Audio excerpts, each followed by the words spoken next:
So in our last lecture, we talked about sustainability and humans interacting with the natural world and our natural resources, as well as ecosystem services. In this lecture, we are going to talk about sustainability and the future of our world. So let's think about Glen Allen, Virginia.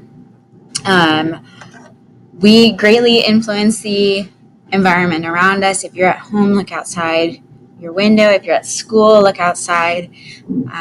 We have immensely altered this landscape. So here is a topographic map of Glen Allen, Virginia from 1947. We are going to zoom in on Short Pump. So if you notice, here is Short Pump right here. This is Broad Street. There is no Short Pump Mall. There's no big neighborhoods through here. So most of this area was actually farmland and just rolling hills. It was very, very, very rural in 1947. And if you think about the immense amount of urbanization that has occurred since then to make Glen Allen or Short Pump what it is today, it is very true that humans are on top and we are consuming many, many resources. This area was full of trees and full of very, very rich soil. So we are consuming those resources. We are letting them go away faster than they are being regenerated. We have two important words that go along with this idea of sustainability. The first one is exponential growth. You have heard this before in math more than likely. And this is going to be a way that we describe a graph. So this graph right here, which describes world population, is a type of exponential growth. So we see that it goes up at a constant rate over a period of time. So this is the number of years. Here we are just about at 2017. So we're exponential growth is a population growth at a constant rate per unit of time. And then we have this other word, carrying capacity. Carrying capacity is this dotted line on the graph. Carrying capacity is often denoted by the abbreviation K.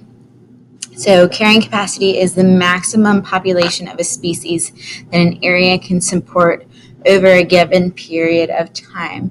If you notice right here, we have kind of gone over this line or carrying capacity. This is something called overshoot. So when we're thinking of the future and sustainability and this idea of overshoot, what is going to happen? What is going to happen to our resources and our way of life? Well, there was actually an economist named Garrett Hardin who came up with this theory about resources. We will do a lab about the tragedy of the commons in class, and we'll watch a short video in class as well. But this is basically about open access. So we have a bunch of renewable resources or even ecosystem services, which we consider a common, something that everyone has access to. And we can use these very, very selfishly. So if we did not have regulations on fishing, then anyone could go into the ocean and fish as many fish as they would like. Or if we think about the Kyoto Protocol, if we did not have this type of regulation, then any country could emit as many greenhouse gases into our atmosphere as possible. So it's a very, very selfish mindset. So if I don't use this, then another person will, and they will benefit from it, and I will not benefit from it. So it's that monetary economic benefit that is going to reduce the commons for everybody.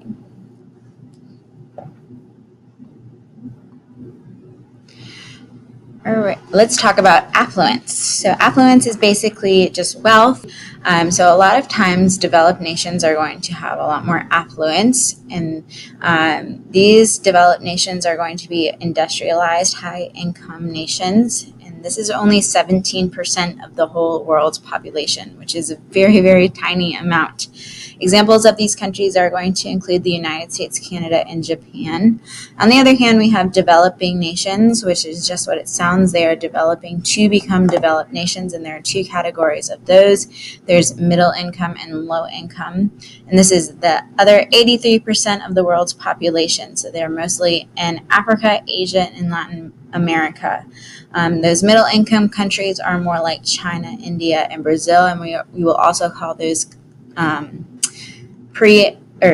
transitional countries. And then the low income countries are going to be places like the Congo, Haiti, and Nigeria, and those are going to be pre-industrial countries.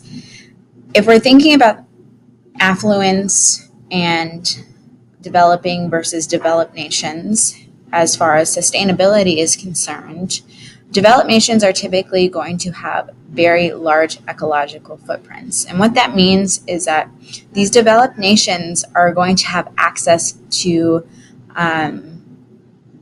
many goods. They're going to be able to outsource their goods from different places. So the pollution cost is high, and they are able to take things and not really have to worry about seeing the pollution that is involved or seeing the environmental cost that is involved with the creation of goods and services. Whereas on the other hand, developing nations do have to see the costs that are associated with their footprint. So if we think about China, a lot of times we look at China and we slap them on the back for emitting a lot of pollution, but they're producing goods for us. And so we are really the ones that are having the large ecological footprint or large carbon footprint because we're the ones consuming those goods. They're just creating them for us. All right, environmental degradation. So this word degradation is something, when you degrade something, you are taking it down, you're making it worse. So if we're thinking about environmental degradation, we're making the environment worse. And we can have these from two different sources of pollution, point and non-point sources. So with a point source pollution, you are able to identify exactly where that pollution is coming from. So I can go out and I can say, my pollution is coming from that coal smokestack. Whereas a non-point source of pollution is very hard to identify. So maybe the pollutant is a lot more dispersed. An example of this is highway runoff. There's so many cars, there's so many highways, there's so many roads. So identifying one specific area where the pollutant is coming from is very difficult. So both point and non-point sources of pollution are going to degrade our air, soil, and water. However, we are starting to practice more environmentally friendly ways to develop our nation and to think about sustainability.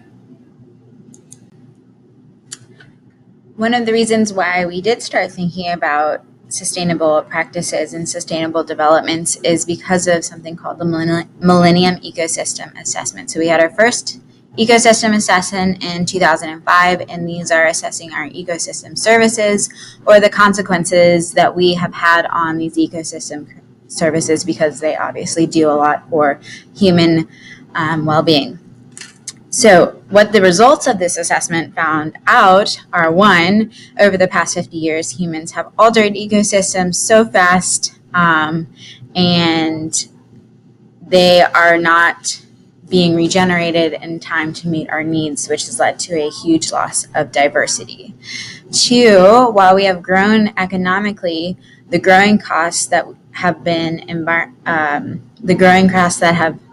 environmentally degrading have caused extreme poverty for some groups. Three, degradation may grow significantly worse in this century.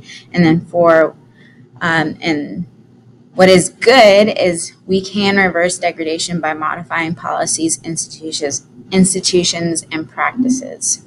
One of the ways that companies have gone about modifying their policies, institutions, and practices is through something called 3BL, or triple bottom line. So they're putting together this idea of social, environmental, and economic prosperity. So these are the 3 pillars of sustainability, and putting them all together will lead to a better, more sustainable planet, but also a happier planet and happier people. We're thinking about that win-win situation for everybody here. Even though that is focusing on the business side of things, we can all achieve sustainability through the use of the 4 R's. Natural income is incredibly important for all of us, so it's important that we learn to first refuse down here. So that means that we, if we go to a restaurant or something like that, we refuse the plastic straw, or we refuse to buy plastic water bottles. And then the typical 3 R's that we're used to. So reduce, reuse, recycle. So if you can't refuse something, try and reduce your consumption of it. Then reuse stuff. So like I will reuse a bunch of different things all the time. And if it comes down to it, try and only buy things that you can recycle, because that is probably one of the best ways to help our planet. So our next habit will be resources, energy resources, and we will be practicing a lot more math here with big numbers, so get prepared for that. All right.